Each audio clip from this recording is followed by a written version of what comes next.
In the last lecture, we defined hydrology as an earth science and the basis for hydraulic engineering and water resources management. In that lecture, we focused on the efforts of those early hydrologists to unravel and quantify the natural mysteries of the hydrological cycle. But interest in the applied aspects of the science were also present from the beginning. Remember, I mentioned that Leonardo da Vinci's work was partially motivated by his concern over the hazards of floods, and John Dalton, as he connected the final elements of the hydrological cycle, immediately recognized the importance of the water balance to managing water for agricultural and domestic supply. The next 150 years in the history of hydrology saw rapid advancements in its application as well as enhanced knowledge of the underlying natural processes.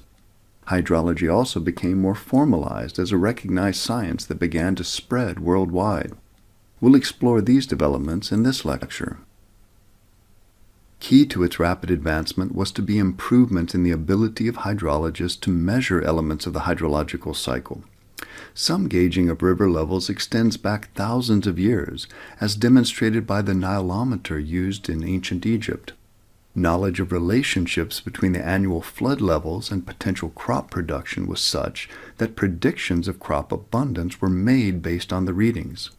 But the science of hydrometry truly entered the modern era in 1831, when Henry Palmer invented the first continuous water level recorder, which used a float suspended in a stilling well and recorded levels on a paper graph. One of Palmer's recorders was installed on the Thames River the following year, and the continuous measurement of river levels began.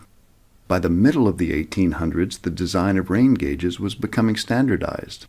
Measurement of evaporation using evaporimeters was more problematic, however, and wasn't standardized until much later. It would require far too much time to list all of the major developments in hydrology during this period of rapid growth and application, so I'll only highlight a few to give you a sense of it.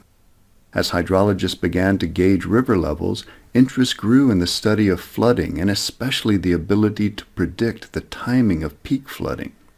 In 1851, Thomas Mulvaney presented the rational method for estimating the peak discharge in relation to the intensity of rainfall, the area of the upstream basin, and a dimensionless runoff to rainfall coefficient.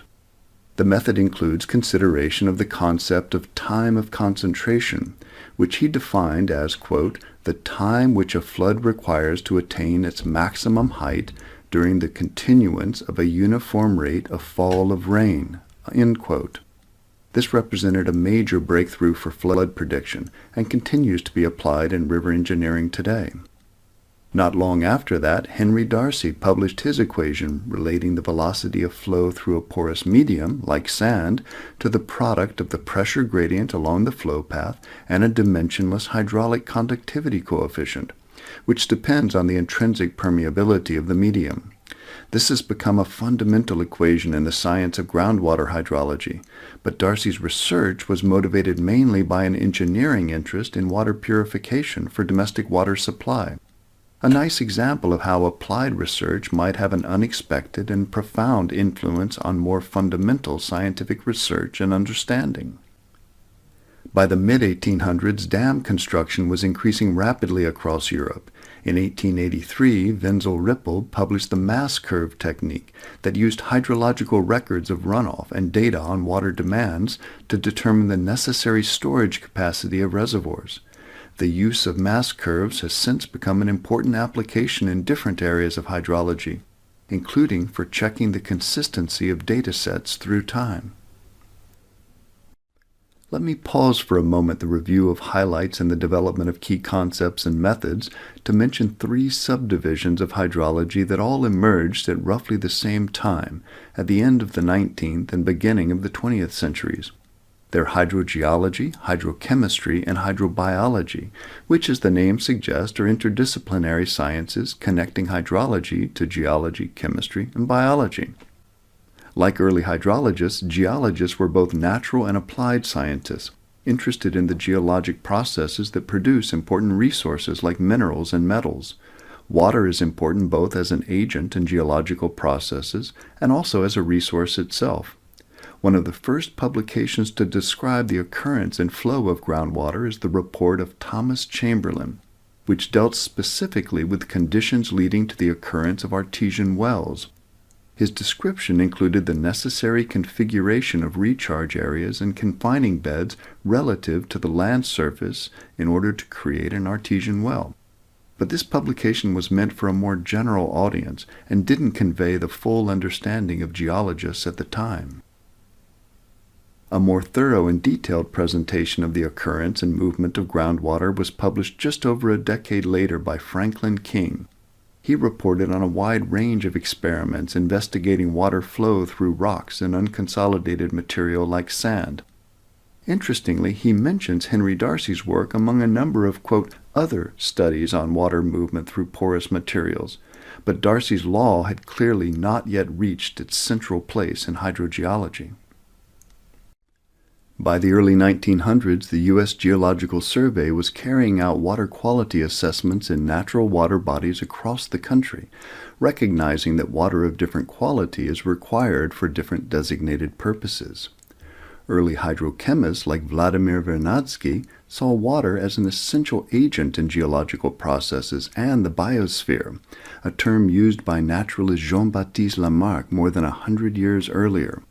Hydrochemistry is important to hydrologists today as a tracer of the origins and flow paths of natural waters, as well as a measure of water quality. Hydrobiology emerged as biologists came to recognize the influence of hydrological variations on the productivity of fisheries. These influences were especially apparent downstream of the growing number of dams being constructed. Fisheries were failing, which led hydrobiologists to intensify their research into the dependencies of ecological processes on hydrological regimes. This work eventually led to recommendations of the amount and variability of water that should be released from dams to sustain downstream aquatic ecosystems. While the science of hydrology was expanding in scope to intersect with other disciplines, research continued into its core processes and engineering applications. While flow in aquifers could now be represented using Darcy's equation, hydrologists lacked an equivalent expression describing flow in the unsaturated zone between the water table and the soil surface. Lorenzo Richards addressed this gap by adapting Darcy's equation to account for a variable volumetric water content and capillary action. At the same time, Robert Horton was investigating the infiltration capacity of soils and defining the new hydrological pathway of infiltration excess overland flow, which is also referred to as Horton overland flow. This represented an important component of the total direct excess runoff represented by Leroy Sherman's unit hydrograph approach, which was designed to estimate flood hydrographs. The ability of hydrologists to account for evaporation in hydrological processes was improved by the work of Howard Penman, who developed a relationship between evaporation and the measured meteorological conditions of temperature, wind speed, air pressure, and solar radiation. This equation was subsequently revised by John Monteith to approximate net evapotranspiration. You'll learn more about all these topics during your hydrological studies at IHE Delft. So, as we've seen, there was a vibrant and growing community of scientific hydrology by the first decades of the 20th century. The science was progressing based now on a solid foundation of theory, supported by experimental data and quantitative analysis. But the scientists working on hydrological questions did not yet call themselves hydrology, and even the term hydrology was not widely used. The first formal international cooperation in hydrology and the differentiation of hydrology as an independent science began in 1922 with the establishment of the International Branch of Scientific Hydrology within the International Union of Geodesy and Geophysics. The branch was tasked with focusing the efforts of the wider scientific community on important unsolved problems in hydrology, promoting cooperation and helping to publish and disseminate new findings. The branch has grown and changed over the past 100 years, and since 1971 has been called the International Association of Hydrological Sciences, or IAHS. You'll see in my next and final lecture that IHS is still today working to focus the attention of the hydrological community on important unsolved questions, and you yourself may have an opportunity to participate in the activities or conferences of the association. Hydrology continued to advance during the 30s, 40s, and 50s. At the same time, there was growing awareness generally of the importance of water to national and international development, and a recognition that there was insufficient information about water resources in many countries. The call to expand hydrological knowledge globally led eventually to the declaration of the International Hydrological Decade, which extended from 1965 to 1974. IHS was instrumental in creating the program, and UNESCO, the United Nations Education, Scientific, and Cultural Organization, took on the coordinating role. The main components of the program were setting up monitoring networks to collect basic hydrological data, studies to inventory water resources and quantify water balances from basin to regional to global scales, collection of data for specific research projects, which were concentrated in a network of experimental basins, and a global push to increase education and training in hydrology. You may be interested to learn that hydrology education at IHE Delft began at this time, in cooperation with the International Hydrological Decade and at the request of UNESCO, so your studies at IHE Delft will also be linked to this legacy. At the conclusion of the decade, UNESCO created the International Hydrological Program to continue its efforts in supporting hydrological science and education around the world. IHE Delft continues to operate in close association with UNESCO as one of its numerous water centers around the world. During the same period, the World Meteorological Agency, WMO, increased its efforts in hydrology, creating an operational hydrology program focusing on the collection, transmission, processing, and publication of hydrological data. It became the most important international agency supporting countries to develop hydrological monitoring networks and apply the collected data in water resources management, and it assisted countries in setting up their own national hydrological services. These efforts were very successful in cooperation with the International Hydrological Decade, and we see today that for many countries around the world, their best records of river runoff come from this and the following decade. Well, that brings us to the 1970s and a point when our perception of the planet is about to change.